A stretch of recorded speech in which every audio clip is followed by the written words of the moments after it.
دیوبند میں ایک پروگرام تھا اور اس کی کچھ ویڈیوز شاید آپ حضرات نے دیکھے ہو. اس میں بھی میں نے آغاز یہیں سے کیا تھا کہ طبیعت خراب ہے، اور اتفاق یہ رہا کہ کئی دن کے بعد آج دارالعلوم ندوۃ العلماء میں حاضری ہوئی ہے اور ابھی مسئلہ وہیں اٹکا ہوا ہے. تو اس لیے میں بہت زیادہ لمبی گفتگو تو نہیں کروں گا، لیکن چند منٹ آپ حضرات سے گفتگو کرنے کے بعد پھر آپ کے کچھ سوالات ہوں گے تو وہ لوں گا انشاءاللہ. میں شکریہ ادا کرتا ہوں اس ادارے کے منتظمین کا، یہاں کے اساتذہ کا، کہ انہوں نے مجھے یاد کیا. میں رات آیا تھا دارالعلوم میں اور مقصد یہ تھا کہ حضرت مولانا عتیق صاحب سے مختصر ملاقات ہو، تو میں حضرت کے گھر گیا اور وہیں سے نکل گیا.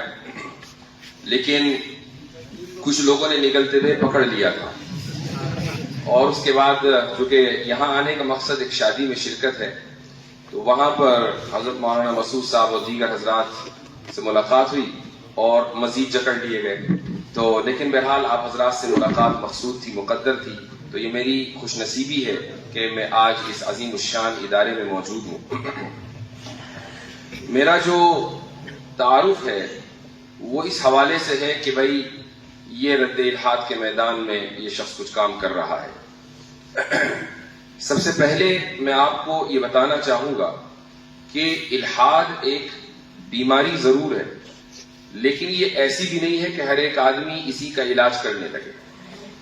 میں اس نظریے کو سخت ناپسند کرتا ہوں کہ اگر کوئی آدمی کسی کام میں لگا ہوا ہے تو وہ یہ سمجھے کہ اسی کا کام سب سے اہم ہے.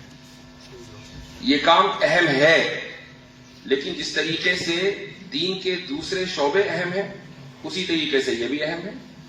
یعنی یہ بھی اپنے اندر یہ چیز بھی اہمیت رکھتی ہے کہ ہمارے یہاں ہماری ملت میں ایسے فقہا تیار ہوں کہ جو بہت سے مسائل میں دینی رہنمائی کریں. یہ چیز بھی اپنے اندر اہمیت رکھتی ہے کہ ہمارے درمیان محدثین ہوں، مفسرین ہوں، دعات ہوں، مبلغین ہوں، اور اسی طریقے سے جو اس وقت ماڈرن چیلنجز ہیں ان کا مقابلہ کرنے والے ہوں. یہ بات میں نے اس لیے کہی کہ گزشتہ چند دنوں میں یہ چیز میں محسوس کر رہا ہوں کہ ایک واقعہ جو بہت مشہور ہو گیا، تو اب ہر ایک طالب علم یہ سوچنے لگا کہ مجھے بھی یہی کام کرنا ہے. میں آپ حضرات کو صرف یہی کہوں گا، آپ سے تجربے میں کچھ زیادہ میرا تجربہ بڑھا ہوا ہے، اور اس کی وجہ یہ ہے کہ میں 20 سال سے تقریباً کام کر رہا ہوں. آپ میں سے اکثریت ابھی یہاں پڑھ رہی ہے، تو اپنے تجربے کی بنیاد پر میں یہی کہوں گا کہ جس چیز سے آپ کو دلچسپی ہو، وہ چاہے تفسیر کا میدان ہو، اصول تفسیر کا میدان ہو، حدیث ہو، اصول حدیث ہو، وہ فقہ و فتاوی ہو، اس چیز ہی میں آپ کو، اسی میدان میں آپ کو اختصاص کرنا چاہیے، چونکہ ہمیں ہر میدان کے جو اختصاص رکھنے والے افراد ہیں ان کی ضرورت ہے. رہی بات الحاد کی، جی ہاں، دنیا میں الحاد پھیل رہا ہے، لیکن الحاد کی شکار سب سے بڑی قوم عیسائیت. عیسائیت میں سب سے زیادہ الحاد ہے. امریکہ میں ایک زمانے میں ملحدین کی تعداد ایک پرسنٹیج کے مطابق 7-8% تھی، آج سے 20 سال پہلے. وہ بڑھ کر تقریباً 45% ہو گئی ہے. تو اس سے اندازہ لگائیں کہ ملحدین کتنی بڑی تعداد میں امریکی معاشرے میں ہیں. یہاں کا کوئی ایسا ڈیٹا نہیں ہے، لیکن ایک رف ایسٹیمیٹ ہے کہ 7-8% ہوں گے، اور یہ 7-8% بھی تمام اقوام میں ہے، صرف مسلمانوں میں نہیں ہے، تمام اقوام میں ہیں. اس میں مسلمان بھی ہیں، اس میں ہندو بھی ہیں، اس میں عیسائی بھی ہیں، اس میں سکھ بھی ہیں. لیکن اگر میں یہ کہہ دوں کہ 1% بھی ان 7% میں 1% بھی اگر ملحدین مسلمانوں سے تعلق رکھتے ہیں کہ جنہوں نے اسلام چھوڑا ہے، تو اب یہ ضروری ہے کہ ایسے علماء تیار ہوں، چند ایسے علماء سامنے آئیں کہ جو اس میدان کی مہارت رکھتے ہوں اور اس میدان میں جو مسائل آتے ہیں ان کا حل کرنا وہ جانتے ہیں. الحاد کی عمارت 2 چیزوں کے اوپر ٹکی ہوئی ہے. پہلی چیز ہے لبرلزم اور دوسری چیز ہے سائنٹزم. بس میں اصولی گفتگو کروں گا تاکہ آپ کو ایک راستہ مل جائے. لبرلزم کی بنیاد 3 اصول ہیں. اس میں پہلا اصول ہے اصول مساوات. دوسرا اصول ہے اصول ضرر یا اصول مضرت، اور تیسرا اصول ہے پروگریسوزم۔ یہ تین اصول لبرلزم کی بنیاد ہے۔ اگر آپ کو کوئی شخص ایسا ملتا ہے کہ جو لبرلزم سے متاثر ہے تو وہ یقیناً اس بات کا قائل ہوگا کہ مرد اور عورت کے درمیان مکمل مساوات ہے، بلکہ مرد اور عورت کے درمیان ہی نہیں، چونکہ اس کے نزدیک جینڈر صرف دو نہیں ہے بلکہ کہیں زیادہ ہے۔ یہ جو آج کل آپ LGBT اور ٹرانسجینڈر یہ الفاظ سنتے ہیں، مجھے اس پر یاد آیا کہ ایک مرتبہ میں افتاء کی کلاس پڑھا رہا تھا، یہ غالباً بات ہوگی 2017-18 کی، تو جینڈر کا مسئلہ ڈسکس ہونے لگا، تو میں نے طلبہ سے کہا کہ بھائی ذرا چیک کرو کہ جینڈر کی تعداد کہاں تک پہنچی ہے۔ تو اس وقت چیٹ GPT وغیرہ تو نہیں آیا تھا، لیکن ویکیپیڈیا تھا، تو گوگل کیا گیا، ویکیپیڈیا پہ دیکھا گیا، ہم نے جینڈرز کاؤنٹ کیے تو اس وقت 109 یا 110 تھے۔ اب بظاہر تو مرد اور عورت دو جینڈر ہیں، اس میں سے 110 کیسے نکلے یہ تو وہی جانتے ہیں، لیکن اگر 2017 میں یا 18 میں 110 جینڈر تھے اور ہر مہینے کسی نہ کسی جینڈر کا اضافہ ہوتا ہے، چونکہ مینٹل لوگوں کی کمی تو ہے نہیں دنیا میں، تو اب آپ اندازہ لگا لیں کہ یہ تعداد کہاں تک پہنچ چکی ہوگی۔ تو جو حضرات مساوات کے قائل ہیں وہ ان تمام جینڈرز کے درمیان مساوات کے قائل ہیں۔ وہ یہ کہتے ہیں کہ جو حق مثلا L کا ہے وہی G کا ہے، وہی B کا ہے، وہی T کا ہے، اور یہ بہت لمبی لسٹ ہے، اسی لیے آگے لگا دیتے ہیں پلس، چونکہ کہاں تک چلیں گے، اب 200 لیٹرز کو کہیں گے نہیں۔ تو یہ پہلی بنیاد ہے۔ مساوات کا جو مسئلہ ہے یہ چلا اگرچہ مغرب سے ہے، لیکن ہر وہ معاشرہ جو مغربی تہذیب سے متاثر ہے، اور مغربی تہذیب سے ہر وہ معاشرہ متاثر ہے کہ جہاں اسکولی تعلیم مغربی جو خطوط ہیں ان کے اوپر استوار ہے، یہاں تک کہ اگر کوئی ایسا اسکول ہے جو مکہ میں بھی ہے تو وہ شخص چاہے مکہ میں یعنی حرم میں 5 نمازیں جماعت کے ساتھ ادا کرتا ہو، اگر اس کے ذہن میں یہ بات ہے کہ تمام جینڈرز کے درمیان مساوات ہونی چاہیے تو وہ شخص لبرل ہے۔ یہ پہلا اصول ہے۔ دوسرا اصول ہے اصول ضرر۔ اصول ضرر کا مطلب یہ ہے کہ ہر شخص آزاد ہے یہاں تک کہ وہ آپ کو مالی یا جسمانی اعتبار سے نقصان پہنچائے۔ اگر وہ مالی اور جسمانی نقصان پہنچاتا ہے تو اب اس کی آزادی پر پابندی لگائی جا سکتی ہے۔ مثلا ایک شخص ہے کہ کسی نے اس شخص نے فراڈ کیا کسی دوسرے شخص کے خلاف، تو فراڈ کے چارجز میں اس کو جیل میں ڈال دیا جائے گا کیونکہ اس نے دوسرے کو مالی نقصان پہنچایا ہے۔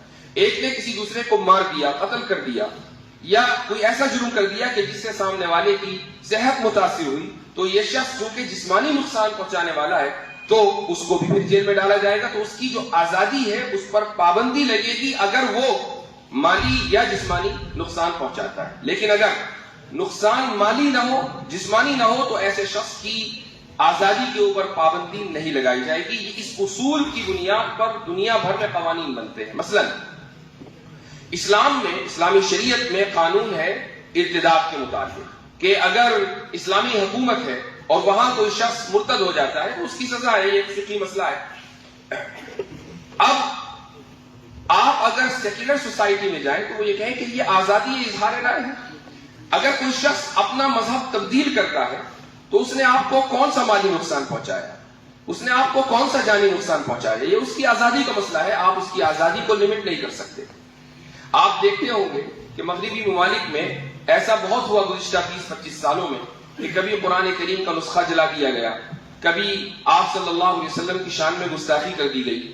مجھے یاد ہے کہ 2008 میں امریکہ کے سابق صدر براک اوباما نے قاہرہ یونیورسٹی میں ایک تاریخی تقریر کی تھی، اور اس میں صدر نے اپنے ملک کے قوانین کا دفاع کیا تھا، چونکہ اس زمانے میں مسلم امت میں یہ چیز بہت ہی اس کا احساس بڑھتا چلا جا رہا تھا کہ بھئی ان ممالک میں آپ صلی اللہ علیہ وسلم کی شان میں گستاخی کیوں ہوتی ہے۔ تو اس نے یہ اصول بتایا کہ چونکہ وہ شخص اپنی رائے کا اظہار کر رہا ہے، کسی کو مالی اور جانی نقصان نہیں پہنچا رہا ہے، تو اس لیے اس کو یہ حق ہے کہ وہ اپنی رائے کا اظہار کرے۔ مغربی تہذیب اسی اصول ضرر کے اوپر قائم ہے۔ یہ دو اصول ہیں لبرلزم کے۔ تیسرا اصول یہ ایک تفصیل طلب ہے، اس لیے میں آگے بڑھتا ہوں. الحاد کی جو دوسری بنیاد ہے وہ ہے سائنٹزم. سائنٹزم اور سائنس میں بہت بڑا فرق ہے. سائنس کیا ہے؟ سائنس کے مظاہر ہم اس وقت دیکھ رہے ہیں. آپ کے سامنے ایک بڑا پروجیکٹر رکھا ہوا ہے، اسکرین رکھی ہوئی ہے، آپ میں سے بہت سے کے ہاتھ میں فون ہے، یہ پنکھے ہیں، یہ لائٹ ہے، یہ سارے کے سارے سائنس کے مظاہر ہیں. اگر سائنس ترقی نہ کرتی تو یہ مظاہر یہ ہمیں نظر نہ آتے اور ہم ان سے استفادہ نہ کر رہے ہوتے. تو یہ ممکن نہیں ہے کہ کوئی بھی شخص اسلامی اعتبار سے، شرعی اعتبار سے سائنس کی مخالفت کرے. یہ ممکن نہیں ہے. سائنس تو ہماری خادم ہے اور ہم مخدوم ہیں، تو ہم اپنے خدام کی مخالفت کیوں کریں گے؟ اصل مسئلہ ہے سائنٹزم. سائنٹزم کیا ہے؟ جو ڈیبیٹ ہوئی تھی 20 تاریخ کو، اس میں ہمارے ڈیبیٹر نے یعنی مفتی شمائل صاحب نے یہ لفظ بولا تھا. انہوں نے کہا تھا کہ ہمیں سائنس سے مسئلہ نہیں ہے، ہمیں سائنٹزم سے مسئلہ ہے. سائنٹزم کیا ہے؟ سائنٹزم کا مطلب یہ ہے کہ ہم سائنس کو حق اور باطل جاننے کا آخری پیمانہ سمجھ لیں. سائنس ہی کی بنیاد پر یہ طے کریں کہ صحیح کیا ہے، غلط کیا ہے، مورل کیا ہے، امورل کیا ہے، یعنی کون سی چیز اخلاقی ہے اور کون سی چیز غیر اخلاقی ہے، سائنس ہمیں بتائے. یہ ہے سائنٹزم. لیکن یہ عجیب و غریب بات ہے کہ اسکول اور کالجز میں پڑھے ہوئے نوجوان جو الحاد کے دلدل میں دھستے چلے جا رہے ہیں، انہیں سائنس اور سائنٹزم کے درمیان فرق نہیں پتا. وہ یہ کہتے ہیں کہ ہم اللہ تعالیٰ کو اس وقت مانیں گے جب سائنس کے ذریعے ہمیں پتا چلے گا کہ اللہ موجود ہے. ہم خدا کے اوپر، جنت کے اوپر، جہنم پر، فرشتوں پر، ان سب چیزوں کے اوپر جو عالم غیب ہے اس پر ایمان اس وقت لائیں گے جب ہمیں یہ پتا چلے گا کہ سائنس نے اس کو کنفرم کر دیا ہے. اب سائنس کیسے کنفرم کرتی ہے؟ سائنس کا ایک میتھڈ ہے، اس میتھڈ کی بنیاد پر ہی آپ سائنٹیفک تھیوری پیش کرتے ہیں. وہ میتھڈ میں بتا دیتا ہوں.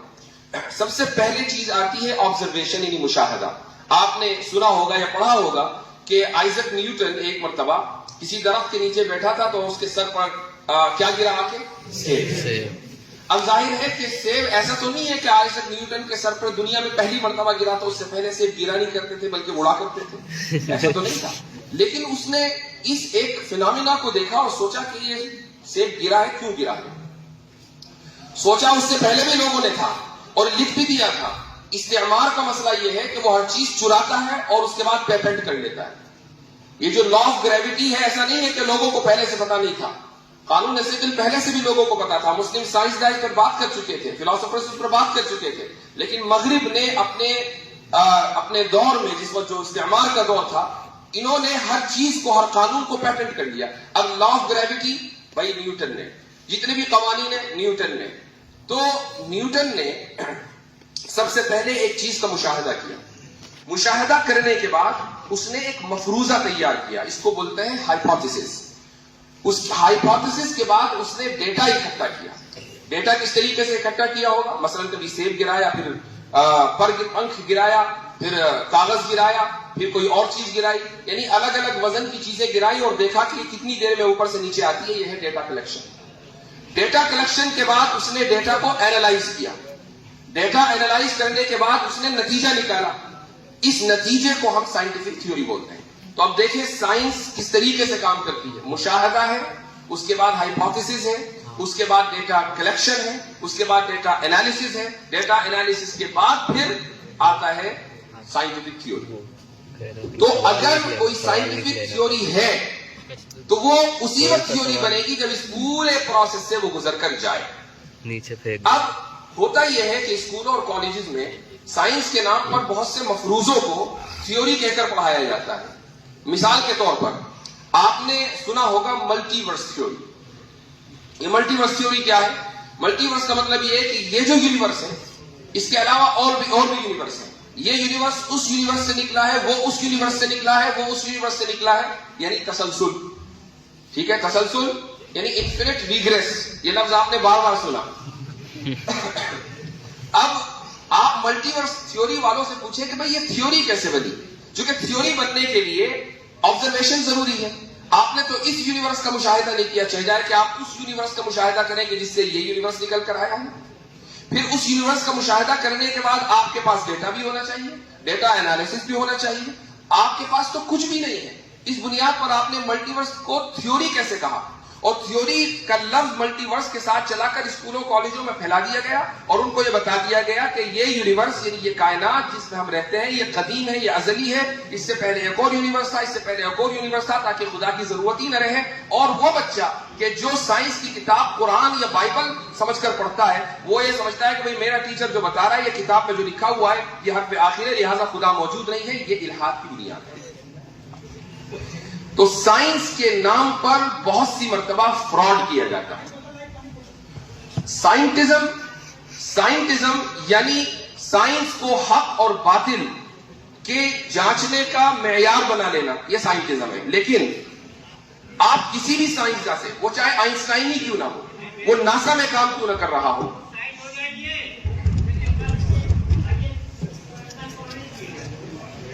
سوالات آپ سائنسدانوں سے ضرور کریں.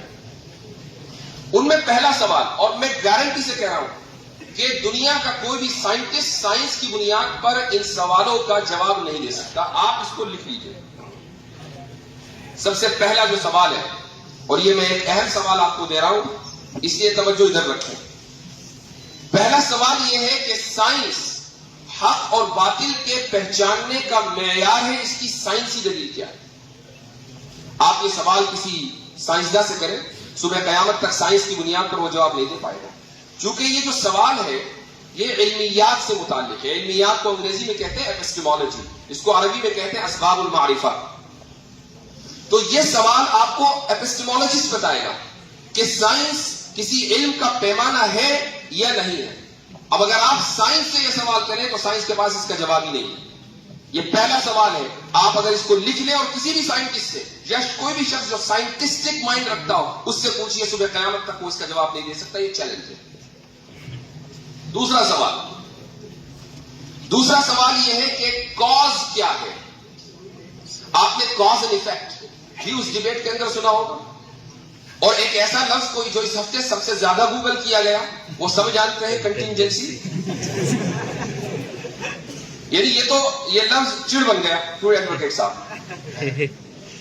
اور وہ لوگ کہ جو اس کا تلفظ بھی نہیں کر پا رہے تھے، ماشاءاللہ بڑے کانفیڈنس کے ساتھ لفظ بولتے ہیں کنٹینجنسی. کم سے کم ڈیبیٹ کا یہ فائدہ ہوا کہ ان کی ووکیبلری میں ایک لفظ کا اضافہ ہو گیا.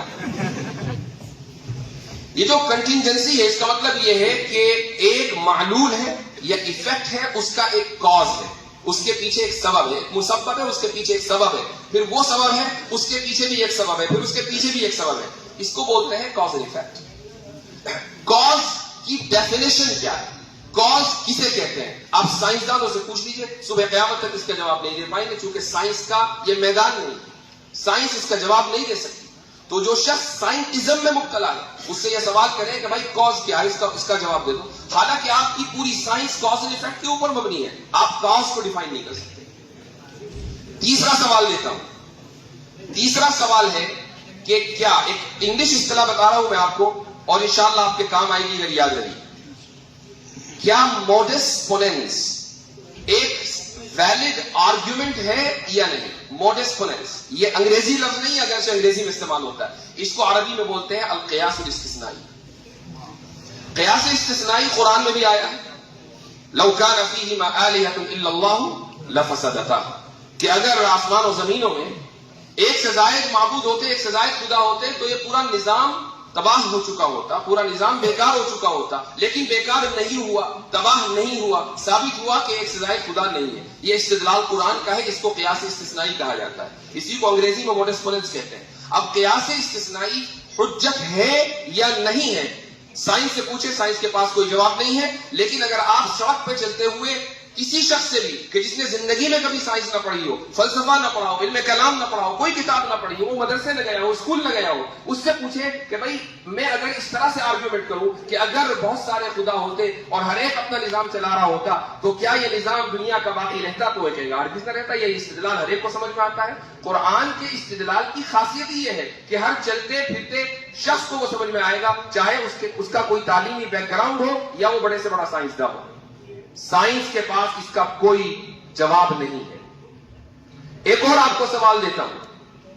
وہ سوال یہ ہے کہ سائنس ہمیں یہ بتاتی ہے کہ جب ایک عورت حاملہ ہوتی ہے، پریگننٹ ہوتی ہے، تو اس کے اتنے دنوں کے بعد پیٹ میں پلنے والا بچہ درد محسوس کر سکتا ہے. یہ سائنس نے ہمیں بتایا ہے. وہ 2 مہینے ہو سکتے ہیں، 3 مہینے ہو سکتے ہیں، یہ سائنس نے ہمیں بتایا.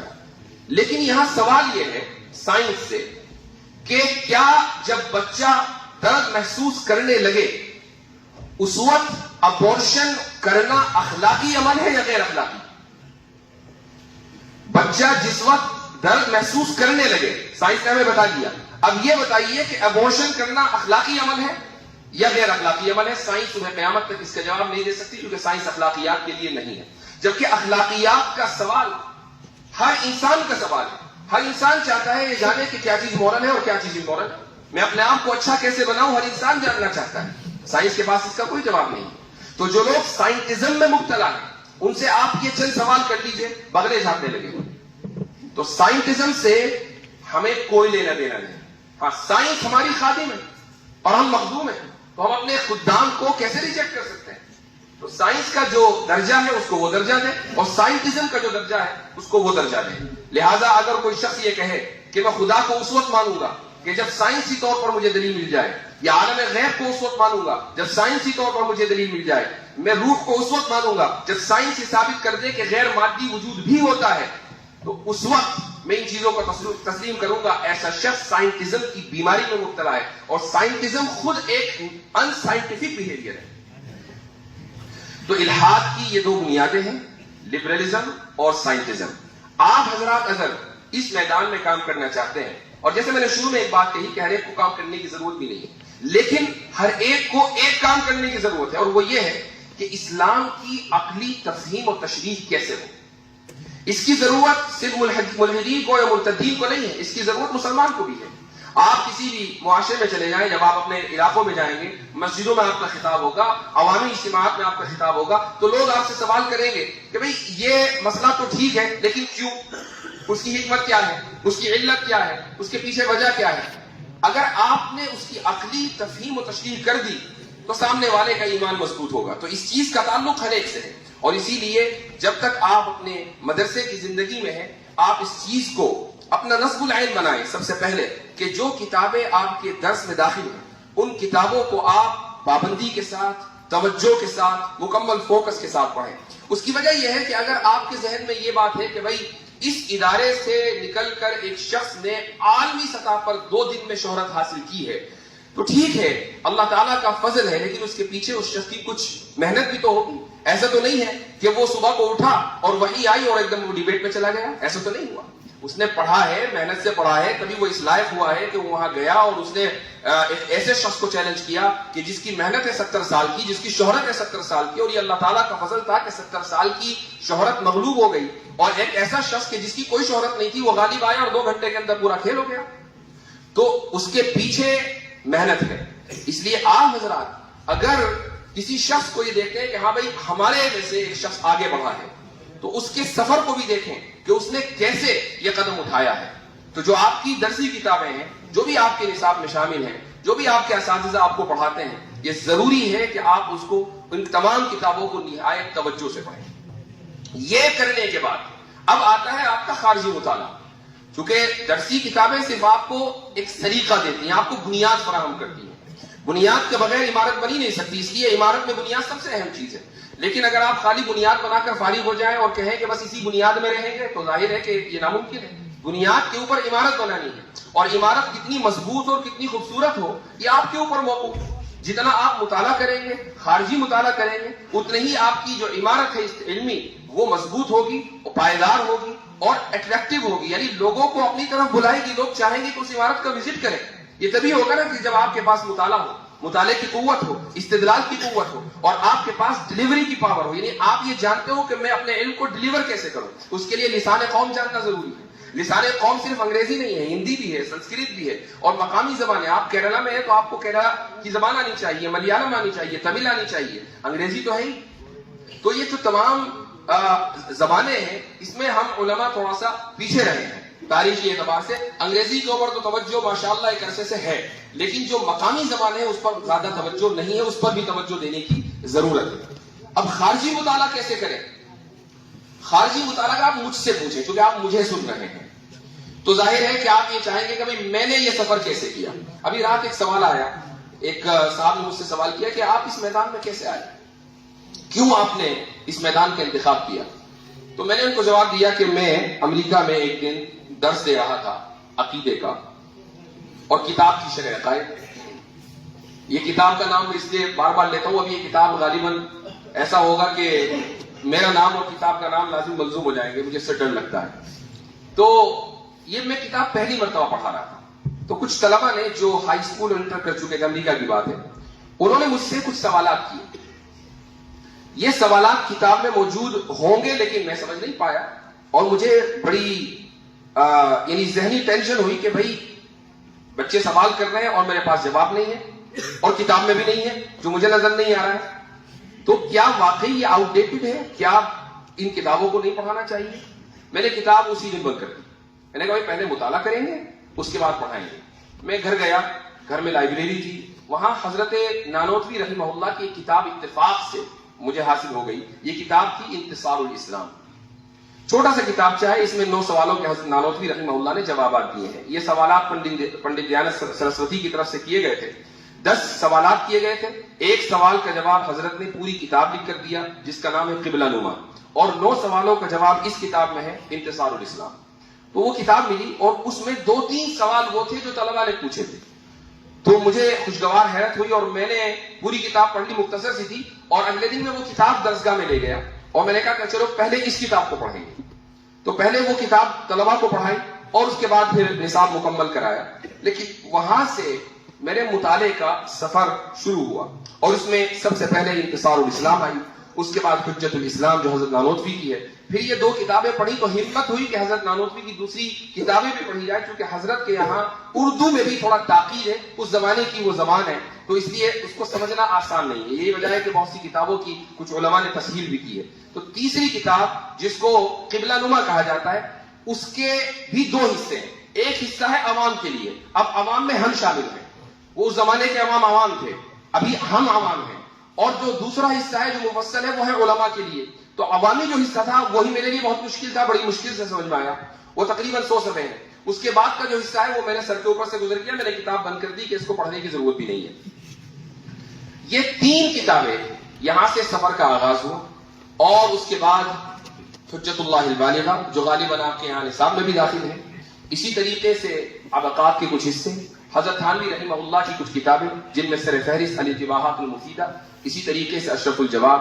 یہ وہ کتابیں ہیں کہ جو بنیاد بنی میرے اس سفر کی. لیکن جب ہمیں سوالات آنے شروع ہوئے, کچھ سوالات تھے لبرلزم سے متعلق, کچھ سوالات تھے سائنٹزم سے متعلق, کچھ سوالات تھے فیمنزم سے متعلق, کچھ سوالات تھے ڈارونزم سے متعلق, تو مجھے مطالعہ کرنا پڑا ان علوم کا. اور میں نے یہ بھی آپ کو بتا دوں کہ میں زندگی میں ایک دن اسکول نہیں گیا. ایک دن میری تعلیم شروع سے لے کر آخر تک مدرسے میں ہے, اور اس کے بعد پھر میں یونیورسٹی گیا, پی ایچ ڈی میں نے وہاں کی, وہ بھی اسلامک اسٹڈیز میں ہے. تو میں نے اسکول میں کبھی سائنس نہیں پڑھی ہے, کبھی بایولوجی نہیں پڑھی ہے, کیمسٹری نہیں پڑھی ہے, میں نے فزکس نہیں پڑھی ہے, اسکول میں کچھ نہیں پڑھا. لیکن میں یہ نہیں کہہ سکتا ہوں کہ ان میں سے کسی بھی سائنس کو میں کچھ نہیں, بالکل نہیں جانتا ہوں. تھوڑا بہت اتنا جانتا ہوں کہ کام چلا لیتا ہوں. یہ کیسے ہوا؟ یہ اس طرح ہوا کہ جب سوالات آنے لگے تو ایک انسان کی فطرت ہوتی ہے کہ بھئی جاننا چاہیے کیا ہے. تو ریسرچ پیپرز, ان موضوعات پہ جو ریسرچ پیپرز لکھے ہوئے ہیں ان کو پڑھنا شروع کیا, سمجھ میں نہیں آیا. تو پھر میں نے ایک ویب سائٹ کھولی, اس کا نام ہے خان اکیڈمی. ٹھیک ہے, اب آپ دیکھیں خان اکیڈمی بچوں کے لیے ہے کہ ان کے ٹیوشن کے لیے, اگر اسکول میں کلاس میں ٹیچر نے کچھ سمجھایا نہیں سمجھ میں آیا, خان اکیڈمی میں جاؤ, ویڈیو دیکھو اور آپ کو وہ سمجھ میں آ جائے گا. اس کی کچھ ویڈیوز میں نے فزکس کی دیکھی, کچھ ویڈیوز کیمسٹری کی دیکھی, اور اس طرح کانسیپٹ سمجھ میں آنے لگے. یوں جا کر کاسمولوجی کا اور اسی طریقے سے ڈارونزم کا مطالعہ ہوا, اور پھر جب یہ مطالعہ ہو گیا تو پھر کورس پڑھایا. چونکہ میرا ایک طریقہ یہ ہے کہ اگر مجھے کتاب پڑھنی ہوتی ہے تو میں پڑھا دیتا ہوں, چونکہ کتاب کو پڑھنے کا سب سے بہتر طریقہ یہ ہے کہ اس کو پڑھا دیا جائے اور وہ پھر ذہن میں بھی رہتی ہے. تو جب ڈارونزم کو میں نے پڑھنا شروع کیا اور ایک معتد بھی حصہ پڑھ لیا تو ذہن میں آیا کہ اس کو پڑھا دیا جائے. تو اپنے طلباء کو پڑھایا, پھر ایک کورس مرتب کیا, اسی کورس کو مفتی شمائل نے پڑھا. 2 سال کا وہ کورس تھا تحافظ الملاحدہ کے نام سے, تحافظ الفلاسفہ کے وزن پر. یہ کورس 2-2.5 سال چلا، الحمدللہ مرتب ہو چکا ہے. 9 اپریل کو 6 جلدوں میں اس موضوع کے اوپر کتاب آ جائے گی. 6 جلدوں میں ہے انشاءاللہ، آپ تک پہنچ جائے گی رد الحاد کے اوپر. یہ ایک انشاءاللہ ایک کامیاب کوشش ہوگی باذن اللہ تعالی. تو آپ حضرات کے سامنے صرف یہ بتلانا مقصود ہے کہ جس میدان کو بھی آپ منتخب کریں اس میدان میں آپ کو اختصاص حاصل ہونا چاہیے. اس میدان میں اگر آپ کو چلنا ہے اور سامنے والے کے سفر کو ذہن میں رکھنا ہے تو میں نے اپنے سفر کا کچھ حصہ آپ کے سامنے رکھا ہے، اس کو بھی آپ سامنے رکھ سکتے ہیں. اور آپ کے بہرحال یہاں پر اساتذہ موجود ہیں آپ کی رہنمائی کرنے کے لیے. ان سے بہتر کوئی رہنما اس میدان میں تو کم سے کم نہیں ہو سکتا. انہی باتوں پر میں آج کی گفتگو کا اختتام کرتا ہوں. بہت خوشی ہوئی آپ حضرات کے درمیان آ کر اور اس عظیم الشان تاریخی ادارے میں آ کر. جزاکم اللہ خیر الجزاء وآخر دعوانا الحمد للہ رب العالمین.